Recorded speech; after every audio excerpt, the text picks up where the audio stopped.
What's good? What's good, everybody? Welcome back to another episode of The Urban Platform Speaks. Make sure to like and subscribe as you come into the channel and check out the content. And with that being said, man, I want to speak on this MVP race, right, that we got going on in the WNBA. Um, in my opinion, I think the top three candidates, and there might be more people. I'm sure there are more people and different people going to have different opinions. But in my opinion, you got Napheesa Collier. I think she's leading the way. And then coming in behind Napheesa Collier, you got Asia Wilson, and you got Caitlin Clark, right?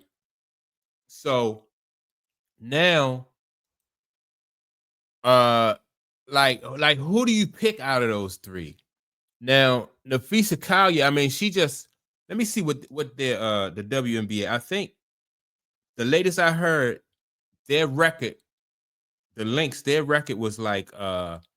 I'm not sure. They may have played another game since then, but right now, let me see. WNBA standards. They were 9-1. Last all right, so let me see. Oh, 10-1. I'm sorry. All right. So they 10-1. And Napheesa Collier, what does her stat line look like? So she's averaging 23 points a game, 10 rebounds, and even 4 assists. So she's on a tear right now in the WNBA. And the two people I think that's in the running with Napheesa Collier, you got Asia Wilson. Let me see. And Asia Wilson. Now, Asia Wilson's team is, let me see, where Vegas at?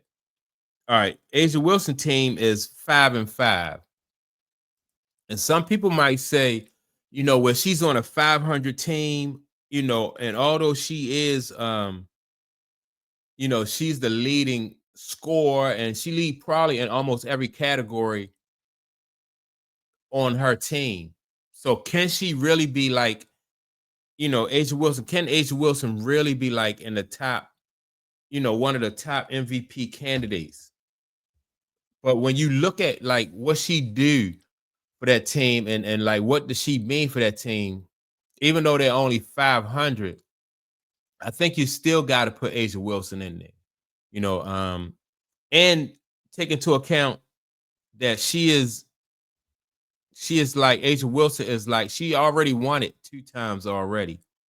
So that means that Asia Wilson is not somebody who's like getting empty, like she's not getting empty stats, right? You know that if you have the right team around Asia Wilson, and she's going to do her thing no matter what. So it's all about, I think, with the aces, it's about having the right pieces around her, and then they can elevate and go to a different, go hopefully make it to the playoffs. But Asia Wilson is looking really good too. She's dominant in the low post, like always. She comes in shape, and she's just determined, and she plays hard, just like Napheesa Collier.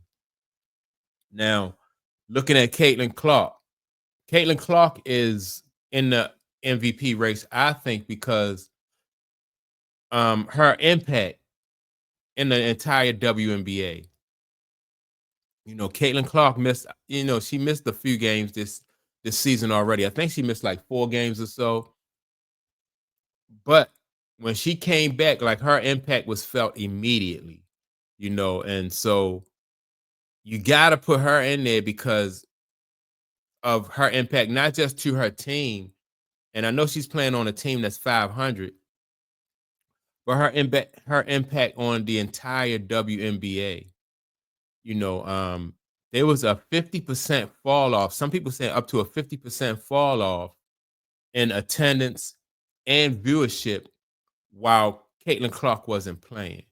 So, you can't really deny Caitlin Clark's impact on the WNBA. So therefore, I think that Caitlin Clark has to be in the conversation too for for MVP. Now, but in my opinion, I do still think that Napheesa Collier, because she's on a team that's winning, they're 10-1. She's like I said, she's averaging 23 points a game. Um, whoa, 10 rebounds. She just tearing it up over there with the Minnesota Lynx. So I don't know it, and I think that as the season go on, I just think that this race is going to get even closer. Now, if Napheesa Collier team continue to have the type of success that they're having, then I think that she'll run away. It's going to be hard to beat her, even if Caitlin Clark, with her impact on the overall WNBA, it's just really going to be hard to beat her. And because really she's just playing out of her mind.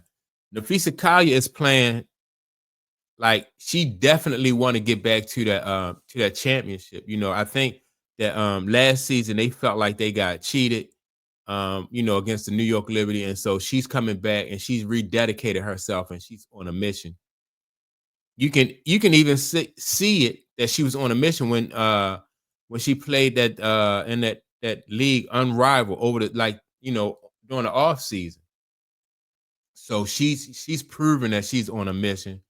Um, this is gonna be close. So I think that if Asia Wilson's team, if they end up with a 500 record, right, for the Las Vegas Aces, if they end up with a 500 record and the Napheesa Collier team continues to have the same success that they're having, then that will cancel Asia Wilson out of that MVP race.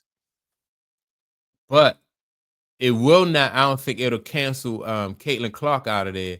If Caitlin Clark, if their team, if the Indiana Fever have a 500 record, say that they don't really get any better as far as their record, but Caitlin Clark can continue to have the same impact that she's having. Um, I still would think that Napheesa Collier would edge her out. So even though Caitlin Clark has an impact on the league overall, and not just Indiana, I still think that she needs for her team to do better, have a better record in order for her to beat Napheesa Collier out for that MVP race. And, but I'm looking forward to seeing what happens though. I would be surprised really if Caitlin Clark was able to beat her, with a lesser record, and especially if Napheesa Collier team makes it to back to the championship, it's really going to be hard. They make it back to the play. Well, I already know they're going to be in the playoffs. So you really can't. I don't know why I had that Iowa jersey up there though, but yeah, I already know that the Fever. I mean that the Lynx are probably going to be back in the playoffs. A lot of people are picking them to get back to the championship game, which again, I wouldn't be surprised. But I think this race is going to come down to Napheesa Collier and Caitlin Clark. Some people want to throw Aaliyah Boston in there. I heard some people mention Aaliyah Boston as far as like being in that MVP race. I wouldn't really include Aaliyah Boston in there. I think Aaliyah Boston is having a really good season so far, but a lot of Aaliyah Boston's success really depends on like guard play from Caitlin Clark. You know, it is what it is. Her success really depends on Caitlin Clark being able to find her and um, get her in her open, in areas where she can be effective. And you even seen some of Aaliyah Boston, like some of her production went away on the offensive end when Caitlin Clark was out hurt. So that's why I really wouldn't include Aaliyah Boston in there. Like I said,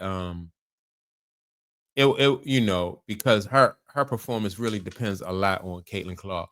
But she's doing her thing at the defensive end. It's just that on the offensive end, she just need Caitlin Clark.